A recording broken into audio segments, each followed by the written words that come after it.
गणनायकाय गणदैवताय गणाध्यक्षाय धीमहि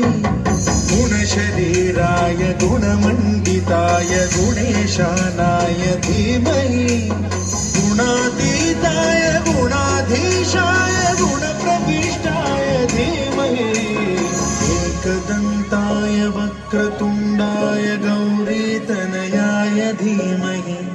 गजेशानाय भालचन्द्राय श्रीगणेशाय धीमहि